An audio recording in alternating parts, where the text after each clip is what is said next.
Avec son toit en forme de coquillage, c'est le premier stade conçu pour la Coupe du Monde au Qatar.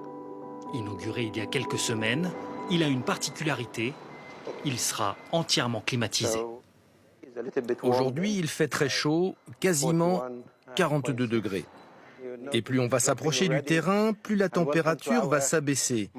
Bienvenue dans notre bulle climatisée, le stade Al-Wakra. Le long du terrain de jeu, des dizaines de canons soufflent de l'air frais vers la pelouse. Ici, c'est de l'air à 17 degrés.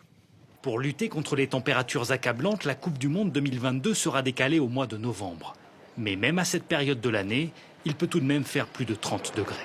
Avec ces ventilateurs géants, la température devrait être d'environ 20 degrés sur la pelouse. Pour les joueurs, elle sera de quelques degrés plus élevée dans les tribunes pour les spectateurs qui bénéficieront néanmoins de ces petits diffuseurs d'air conditionné situés sous les sièges qui leur permettront de voir le match dans les meilleures conditions, même si cela évidemment consomme davantage d'énergie.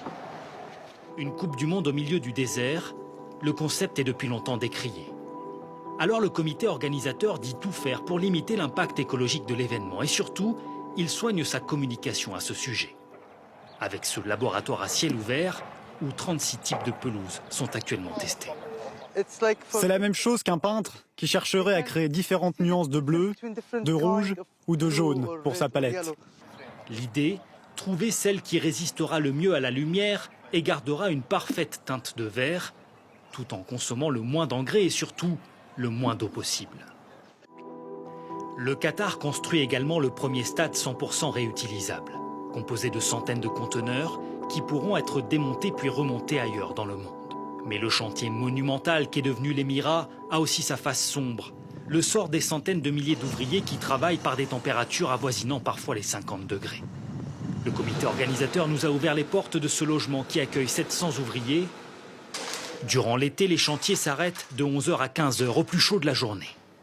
Venus d'Asie et d'Afrique, le plus souvent, les ouvriers travaillent 11 heures par jour, 6 jours sur 7, et rentrent chez eux une fois par an. Nourris sur place et logés, notre guide gagne 315 € par mois et réside dans ce dortoir où l'intimité reste sommaire. Je vais vous montrer où je dors. Dans mon pays, je n'étais pas nourri, logé, blanchi, alors qu'ici, je n'ai rien à payer. Ça fait vraiment une différence. De nombreux experts estiment que les conditions de vie ont été améliorées ces dernières années. Mais nous avons entendu parler d'un autre logement, moins reluisant, à quelques kilomètres de là. À notre arrivée, les environs ressemblent à une décharge à ciel ouvert, d'où semblent émerger plusieurs individus. Ces hommes travaillent-ils sur les chantiers ? Nous n'aurons pas le temps d'en savoir plus. Arrêtés par la police, puis relâchés au bout de 4 heures contre une promesse de ne pas revenir filmer ici. Le sort des forçats du mondial reste un sujet éminemment sensible, car selon cet expert, le flou le plus total demeure sur le chiffre de la mortalité sur les chantiers au Qatar. On sait que beaucoup d'ouvriers meurent, mais on ne sait pas combien. On ne sait pas de quoi, car les autorités qatariennes refusent de publier des chiffres et elles ne font pas d'autopsie. Les corps sont mis dans des cercueils et renvoyés dans leur pays. Les familles ne reçoivent ni explication ni compensation, sauf si la mort résulte d'un accident. Le comité d'organisation affirme que 11 personnes travaillant sur les chantiers des stades sont mortes l'an dernier. Selon plusieurs ONG, le bilan s'élève vraisemblablement à plusieurs milliers de morts depuis l'attribution de la Coupe du Monde au Qatar, il y a 9 ans.